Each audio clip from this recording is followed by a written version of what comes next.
na mabe ya Congo na malama Congo. Je suis congolais, je resterai congolais. Donc pour nanga tout au n'a rien à voir. Parce que obozawa, minimo boyebi. C'est na écoute 1960, c'est un mois de décadence. Téléphone Android des alaka temena. Téléphone ga kidi da saka tout Congo télé, ma pas bunisa mindel to zali panda. Bon mino kona Android. Atoza na weso zo beta pa yokani. Siko comment beaucoup de solutions te botangi pe mi collègue. Ba gros mon est-ce que muto aza handicapé ou bien quatre ma comme un accident. Ndema kamune so azo raisonner sur que na ba jeune ma colère comme te peur zala et vous allez accomplir pour côté ma collègue zanga qui peut contribuer avancement comme na.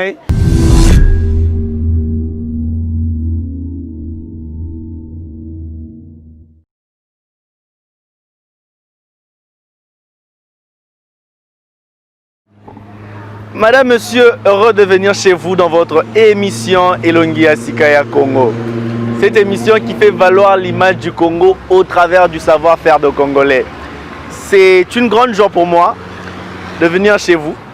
Moi, votre modeste et aimable serviteur Brandon Kikakala, autrement appelé Brandon Walsh Lantelo.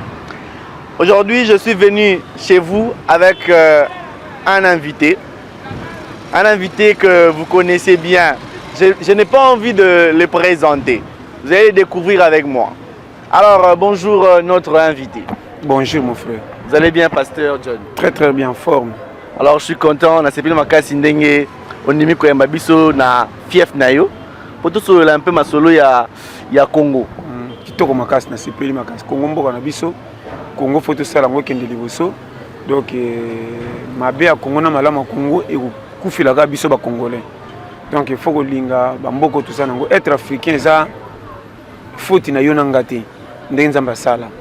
Oui, malgré tout ça na ba caprice nango mais et simba peka na ndenge to bimelela awo. Donc ba caprice na biso na modèle tout ça et simba. Les lokola olongoli nyamwa za na Zambie sika mesana omemie na ville. Ne sika lukuma comme nyama domestique. Aro se plana biloko bozo pesa ina akei na éponge. Mais vous allez me content pour me ça que là na kata nzete à mon ramatiti ko ya kana bazala pas sentir que demain nanga yango tout ça africain. OK. Alors pasteur, tu connais un peu na vie du sujet na biso. Et loro nini selon yo image nini o mboka na biso ezanango. Selon yo étant congolais étant patriote, te dis quelle est l'image que ces pays a ici na kata mboka pays Liban na mboka na Afrique ainsi que na monde. L'image ya Congo. Mais Congo a to moniko epelo kwa Congo ezala malamu to mabe loko les pays les parmi ba pays nyonso na monde et vous allez toujours compter na makambo ekozala na kati ekuta mabe ekobeta makali so na ndenga mabe ekuta malamu ekobeta makali na ndenga malamu pays loko la Somalie les en Afrique être somalien par ba pays misusu ko biso so tobi ko za somalien aux amoutons aux vie exposé entre la vie ou la mort. Pour la Somalie, vous avez une ville, mais prince Kabola, Koto, Koto, Bakataraté. So quand tu penses que tu as un Koufi. Mais les Somalais, ils ont un talibans, qui ont fait un boka musus, à Koboya, qui Somalie, n'est pas fait de Somalie. N'est-ce pas comprendre? Chaque mouton a séparé la place à coller là, quelque soit danger, ou bien tu m'as bakou. Donc, ngapo nanga, na mabia Congo, na malama Congo. Je suis congolais, je resterai congolais. Donc, pour nanga, tout au Koloba n'a rien à voir. Ce qui n'a pas à critiquer Congo, ou ya biso, à cause d'un réseau pour commater, n'a pas considéré la époque ils ont capitalité. Mais ceux qui moi un Congolais d'origine Kwanga, ce qui tombe que le Congo n'a occupé pour azana droit à monnaie se féliciter, azana droit à revendiquer. Et puis ça se comprendre. Ngana kozana confiné était pour nabi que non, à mon clarté na domaine à monique n'enga zolinga isimbité. Ya moninga, makamba politique n'a rien à voir avec Inga. Miso benanga soko occupé politique était occupé yo. Na kipe ngo na kanini tant que baza kuna so baza na souci ko bongisa baninga baza na sengote kimi ko sala kati ko zala pe mutu malamu ezate ko sisa ba crèche beloza na batite bongo za privilège ko zala do doyen yo ko konza ba ko bongisa baninga ezaka ka motema malamu soko za na bonne foi mon frère quel que soit ozala illettré pour seigneur so ba ko tia so saka na souci que ya nyoko maté to mona ko tanga mingi na pesa par exemple est-ce que ba mamé belé ba utamboka ba bala bango na mabalo ko ba yo ko makombo na été aya kisasa comment maman atanga te na libala pe amone kisasa mboka kolela te mais famille mobali na bana bandeko batata moi c'est mobali tout moi c'est gérer bango ndem ta sisa ba université par rapport à basi le bazo tanga ba diplôme ba sa misala kitoko tinde ka bandeko mibali mibale grand kini rokota ti libala ku fa ono bandeko ba nanda nanda comme intellectuel na bomengo ayebi ko gérer des personnes te baleka mo pe baleka mo bali ba mikolo te bana mike mais ba mama kala batanga te comme ba famille mo bali na bana batata ma tito gérer bango bien sans foot pour ba intelligence et contribuera pour na mukiliso ko tangi mais sagesse ne base makambo tout et là que ezangi na batu ebele baso ko tia Congo qui mette français na anglais te mutema boboto na koza na souci ya ko poussa lisolo na yeke ndeli boso sokoza na souci lisolo na kende liboso ko tala bomengo zo ngo yibate tote o tala siko place ninga na kozala po batu batika na kombo na kena série nanga oyo komaka oyo est-ce que Lumumba makamba sala saka makolomi sa tu po communauté ka lo na histoire asaka congolais peso ko talika mutetela parce que obozawa bino mo boyebi série na ekuti 1960 ezana moi décadence téléphone Android des alaka temena téléphone ga kidi da saka tu Congo tele ma pa bunisa mindele to zali panda bon mino kona Android atoza na weso zo beta pa yokani siko comment beaucoup de solution te botangi pe min collègue ba gros mot na ba gros mot na te so comprendre domaine on ndeko nanga fu bazonga na giga yango to mode au quotidien na kati ya ben na biso ya lisolo mais na nina yeba pasteur bitela biso mo lisolo na to bela Congo c'est vrai mais on ne peut jamais parler d'un pays sans pour autant parler de sa population ou de son peuple. Alors, aux aliments congolais, il est important, au travers de toi, to image oyo ya malamu to ya esengo, to image oyo sepelisa batu pona mboka na biso. Alors, pasteur John, c'est ce mois brief historique nayo. Nengo Banda, comment tu as commencé? Qu'est-ce qui t'a donné le goût de faire ce que tu fais aujourd'hui? Aujourd'hui, tout le monde te connaît, aujourd'hui, tout le monde t'apprécie. Qu'est-ce qui t'a poussé dans ton domaine, quand nos lobbies, il y a politique qui part en côté. Mais un homme comme toi, tu mets de côté la politique, au selon inspiration, et aujourd'hui, tu es en train d'évoluer dans ce que tu fais et aujourd'hui, tu es heureux, tu vis ta vie. Alors, qu'est-ce qui a fait que Pasteur Jonah Koma wa comme il est là? Comment est-ce ambition Yamut? Parce que la mounene n'est pas dit que ça n'a pas bébé, que c'est le comme tant que Miki. N'est-ce pas comprendre? Est-ce que Mouto a handicapé ou bien quatre ma commis un accident? Ndé ma camne so azo raisonner aussi qu'on a jeune ma colère comme te pour ça et vous allez accomplir pour côté ma collègue qui peut contribuer à façon ma camne na no mona aveugle était on a battuté ma commis mutambon ko le kabiso tout trapeto ki mamba na no mona te mutazala ko la vélo handicapé mais ma cambe c'est la mine ne peut comme si batu batambola kolo izipa yo na to qui paix à son âme kolo izipa so ko tala na makolote mais tala ma cambe ça le comme si izipa manifester so fungola batu bele bazongo mais tala ye moko ko sous-estime ka mututé Congo est ya biso tout parcours la biographie nanga na ko betango oui mutu musa ko za na force ko bimelande ko lekanga mais opportunité antela nanga tanto pesa melaité n'est pas dit que nga na za bien ko leka yeto ye ko lekanga te tous les sengo batu bazwa na finite bazwa zwa n'est pas dit que soka zonda force ka makasi ko leka mutu azwa tenta force ka te nga za ka grâce na bango be grâce moko na mérité Dieu merveilleux il fait grâce à qui il fait et ça le la lelo soko moni papa moka komi koko eza yete ke malamu nende bombiye ako témoigner makama malamu na batu po ba mona ye bakenzele eza boy mais kokoma no ye moka komi eza ye pete po biyo mamuso asala nza ma permettre ka kufa te po eza ka boboto na ye nete so comprendre n'est pas dit que muto akufi avec un cimetière yende biyo meleka makasi par rapport à non to tikalité mukileza ka ba poule donc nga biographie nanga so na betango eza ma kaka mais eza simple déjà que ezala mbamba na ozo sala linga ngo concentré longola esprit na makambo etali ba distraction ya vie on na komi na place so kanisa ko ça na manka tu comprends façon na lobby boy ba jeune lelo na ba no ba vérité nanu ye moko azo sentir comme il prêt ko lukela ye moko côté mais à côté na engagement le kilo comme il a 22 à 23 ans moni banika non ko landa ke loko batu nyoso ba o sala te na temps pose na temps ba ko betelo maboko mais sur bimsi de fait o tamba na komba licho na mutu non na sima so pesi mukongo netinga ba jeune muso za 22 ans luka moi ça tient ndako oui so za na kopo za na famille ko soutenir yo kota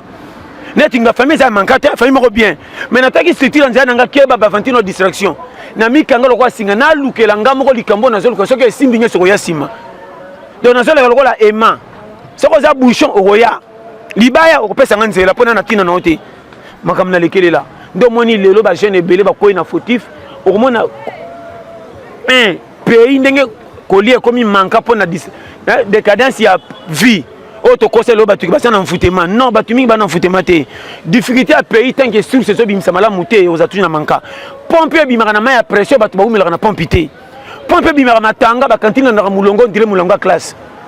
N'était sans comprendre. De faut yeba que vie eza biso pété malgré tout ça rappelle ba fautif. Frère, mutu sa benga mata za la leader ko lukela yemo ye. Mutu fait simba fa que na compagnie ba zio lokwa ba tunyonso a salinda zuli parole sa bana.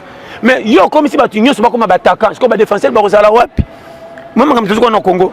Le lo monaka misala to saka na Congo, ba finga ngo salité pour rapporter katé. Mais ça misala salité te. Misala zo sala ke mukile kende liboso misala bureau te. Ba misala mike soudeur, assisteur, quado, chaer, plombier, misala monaka na mon frère. Yango nde tombo la pays monde entier. Misala bureau so ko telezaka muke par rapport à misala papa mbele ka kebele. Pasteur, question moi posaka par rapport à yo. Est-ce que Pasteur John a vraiment pasteur tout ça moi style moral ayela raka? Olobi mabete na nga rappelle combat titre bo piaka te. Nga na boya titre bata ba titre yango nde bazonga babundisa nga pona zoko na botoli kombo na bango. Nga musana nga solution. Soko yoki nga c'est la pratique au moins résultat positif. Na boya makama ba titre e bela bata ba titre nga za pasteur te na fa une église na umeli ba moni ke na umeli na tanga bible ba pasteur batikaka batini nga bitinda ko bongisa sente na komba baba ba moni ke te akomi doyen ale yaka fuka ma bolu donc c'est bon mami kinga prière na komi lelo pa pasteur so na komi pasteur obino bo chenga so kinza ba benga te risque te ongo frodi senga na compagnie ke ndo sana musala ba komi koma na ngana makarote est-ce que na ko za payer okoyeba na te so comprendre nga na za so ki ya vrai na faux yo mto koyeba kolo mukiliye wana tango yaka yo mta sala bat tango yaka est-ce que terre na église na ko titele église Yesu yango a terre na babwatu kala babisi na kosi bisika mai wa pele ba sans était partout mais matin ni zaki pour batu ka ba église ba nini lokola ebanite na église to azana na za fo zo détruire batu matin moko ya Belzebou na kosi eloko sika soki ye batu ba yebite ba telemelango kaka et puis batu ba bundisa nga ka batu mingi ba sambela o remarquer mutu ba yambe na TV so na yebite na boto ka pe mutu église te na pe ko sala boetage na plexa pe mutu te na ko miso la ko ozo chrétien ba pasteur na chrétien ba pasteur na likambu nini. Mais pasteur John a pasteur. Il y a un abissio. Est-ce qu'il y a une église moko yo? Soit mutu bengi pasteur, ça mutu azali berger, azoko ko petre ba bebrina. Est-ce que pasteur John azana ba brebu a petra? Il y a un abissio. Na lingara lokumu na titrete. Ngana za mutu na lamba te na mekisu bunga mona betela maboko metango mino boko mona boko meka boki lekamu mungwa foje. Ngana ka maleo na lambi. Soko moni maleo na nga ezanga tomate bani biloko ebo lamba te ezanga be pise bela te. Nzoka nde biloko ezanga mingi ba tomate ezaka pona biloko ba ta malade. Soko moni muta malade ya melitia miliki liba ko bike komi pembeni. Tout le muta malade alingaka tia rouge. Muta malade nyosa alingaka ngai na makayabu. Biloko muta malade soko chepa na ko za kwa nkele. Na yana mate ya nkele pona ba ta malade babika mbang. Ngana ya au contraire na ya ko bateke alléluia au recevoir non. Pana nga ndima nzambe na mutu che na pratique kota na concentration. Avant l'hyper bima premier miracle ko komela yo courage ko chelo ngina moyi. Soko bateli changement soki te manka tole pete base ngana ko tonza ya ba blocage te blocage mo ngana mona blocage pona bambelo ye non ngana soki eloko so bo mayo sande mai ozo ba technique de guerre te musu sa attaquer mais bi schéma vite de akola na nzoto makanete tikala ba bébé mais so komi pia ka fanda masola payo ndira sana ndeko mon appartement na parlement azelaka nommé na poste jamais to pifa na kwata kisa seza oche yango so parcours tuna inga na lekela na kota pona koma na rond point na bongi pete mais quand même ba ibinga na 4 personnes et a pétété na vie faut pika okoko yeba bale ko chabi na pétété faut ba buka yo soko za mai ki opola soko kembi soko chabi équipe kuma comme et même ba jeune ça ba lingi masolo ko bonga me lingi ko chelo ngina moyité ali boko seli ki ba bloquer biso chelo ngina moyi ça veut dire quoi déjà kende ko pe pesa mela courage na yo soko kenda ko bula soko teksa ka teka soko kenda ba compagnie kende soko tambusaka biloko tambwisa awa yo to osala mission eza kopino yango musala ba yebelo ya yango onga pe ba yebelinga ya yango ce que to komi akoma est-ce na bamika na tongo bebino boye non parcours te simbi atolambi na moto a reche beli sakambango moto pe saka na manef che bele kopisi damage chemin ba tu ba habiter na vie yango moni be église ba endormir ba tu ba prière to prier mais nzamba ko sala nzamba sa sala pesa nga santé to za courage tkali ndenga na bima na chelo na moy pesa nga 100 francs na kola na ko batama ndelo ko sengi bato super na to manoma kambo mon frère nzela ko bonga faut transpirer il faut cholama il faut les candidats moto mono faut comme bazana na poto bakende poto esengote musu ça fait des poto a sekara pas comme une place ezo simba kendo ta la famille bimelela bambongo azwaka era zosa likokota kubomba era yona tocha masoko na kicha bar to renyiki payeza bien mais kuna maki bana bani jo texaka ba manga texaka ba safa tamu saka ba kokoti mais alingi konzo tanda tamu dalipa pe katana nzoka soka beti cop ne papa mbonga $10 changer 50 cents a bomba papa $3000 atali kena kisasa na bundia Afrique za manka courage nanga na tanga penza te mais cop nanga sona bimidi bana mboke kusimba abundi pa soka ke poto mbala makote Angola Brazza Nigeria Gabon nazo bano frère so ki sango na bunga na kisasa bani aza yuma atiki biso ba prêter na terrain mais na kubunga na ona tanga kenda 4 poste ko koma na poto eleki ina neta bokomo senge code yo muto tango so senga voyu code pourquoi voyez bon mi ndoto na ko luka comme poto ko pasalité ko bando cholia e futa kateme na poto ko mukileza bien kaka ko panga memia ko na poto me futi ya komi na mbongo ko mi jalu nzamba alinga bango ko le kabiso che esprit na moi ngana tia ka bata kwata awa soko za manko ko pikwama lela na kopi kene nzamba sale ko simba. OK, tous on siko na sujet na biso ya lelo to lobeli image ya Congo to elongi oyo Congo foza nango.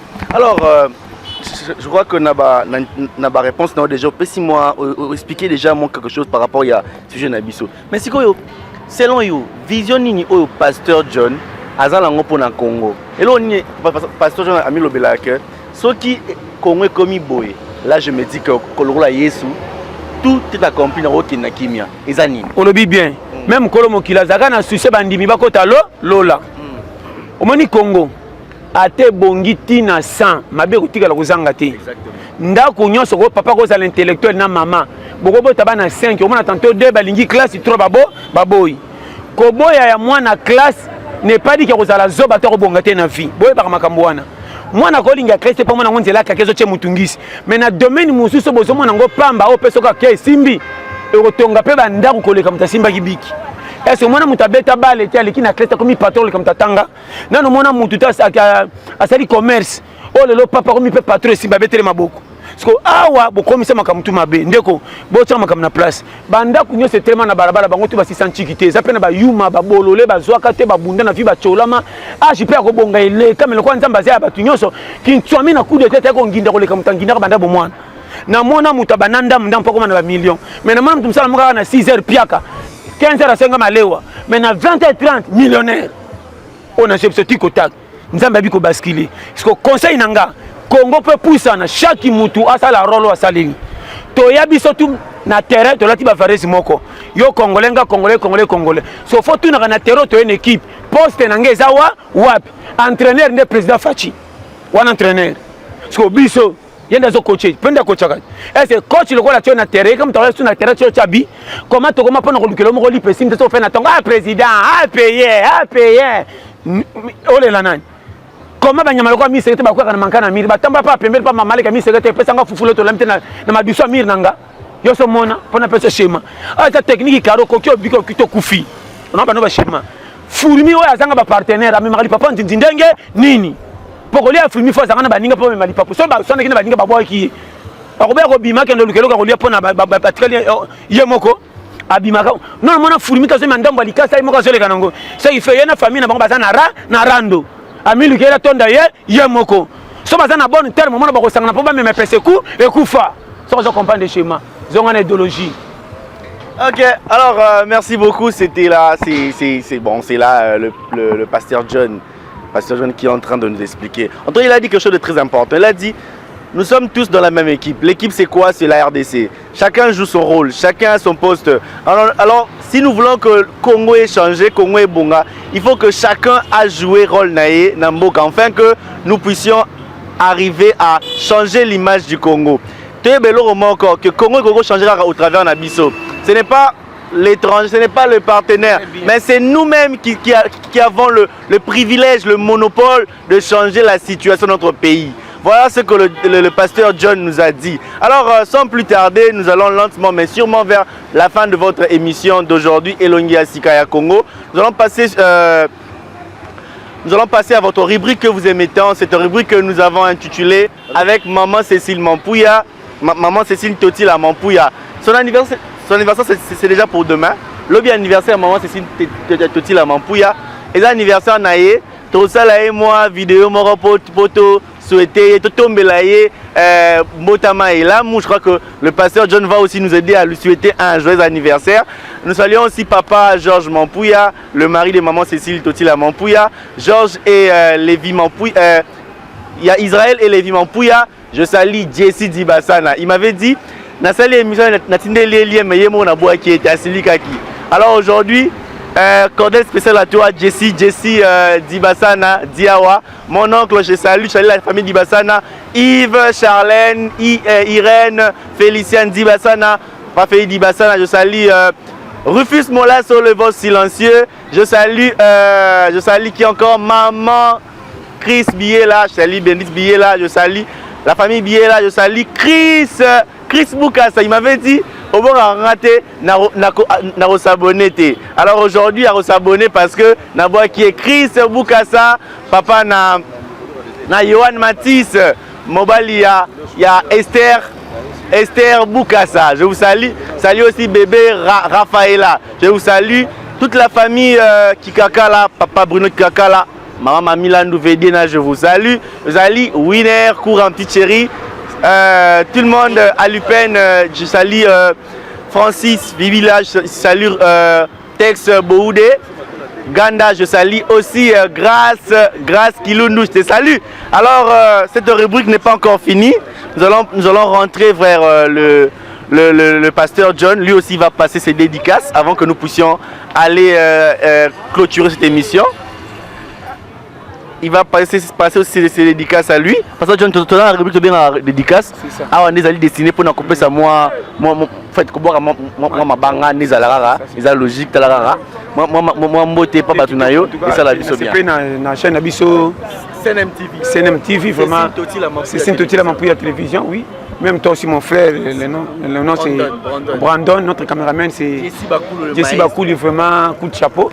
Vraiment. Na pesi bino nyonso mboto bolingaka tolia pete nakanisi o tolobi na kati boyoki congolais aza mutu neti batutu difficulté ya Congo bandika na biso te ndeko mutu akobongisa biso Congo aza ta pari yo nanga mutu na mutu to respectaka pe valeur ya mutu yango na baka soko za na opesi valeur kaka na remorque po memaka babiloko utaka bacontener matadi ocholi mutu apusu wa motema mabe pour mutapusu na remorque basaka kamoko ye peut transporter ou peut transporter peut ça tout valeur pour mutu toi en est-il peut même na place nerve so nga na lingi musala bureau na boye musala mungamba peut ko tambola ko comment kana ça comprendre Congo ya biso tout tika ngambo kana mokondité akoye balikambu ah mais bête tanto yondo yebi donc to se compléter pour dire pour na englober kaka mon frère mutu toi ça utile vraiment numéro nangati boyebi 084 75 18 112. Ba dédicace ça est belé surtout na yemoko Kangen Water ça mai moko bimi mikolo et outi Japon. Ils en a deux sorties bien filtrées. Mai moko soko meli même corona ça ba maladie belé ba makwanza tout elongola.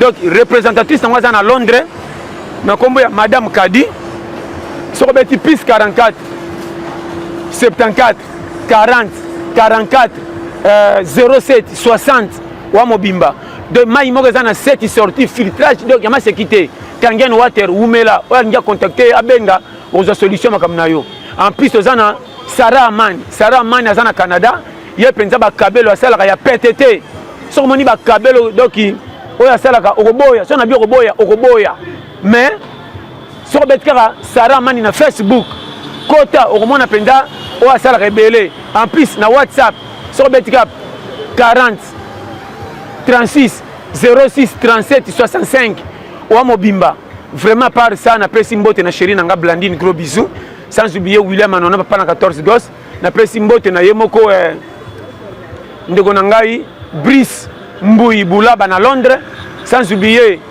yemoko Prince Murula na pesi mbote na Marco Boosi donc opena ba piringa bango wana sans oublier Mimi icon Afrique du Sud na pesi mbote na staff à 15e mairie mobimba limité base 29 vraiment na lela bino tout forte le pete base o tout botika linzamba pambola na zonge sumbote na chaîne na biso CNM TV donc il faut s'abonner massivement bon na bato la pete yo yebi ya monde base en tout cas je sais plus quoi dire na sugisi wana merci. Et voilà, ça a été le mot de la fin dans cette émission bien sûr Elongi Asika ya Congo. ça a vraiment été été un grand plaisir pour moi de vous servir aujourd'hui. Votre modeste et aimable serviteur, ça a été vraiment un plaisir. À nous revoir à la prochaine sur la même chaîne CNM TV, Cécile Toutila, Mampouya Télévision. Abonnez-vous et invitez aussi vos frères, votre famille à s'abonner. Qui s'abonnent aussi, afin que vous puissiez suivre ces genres d'émissions. L'émission où on relève le niveau intellectuel, on relève les niveaux de la sagesse humaine. Cette émission est Elongi Asikaya Congo. Je vous dis au revoir, à la prochaine, hasta la vista, hasta mañana, hasta luego.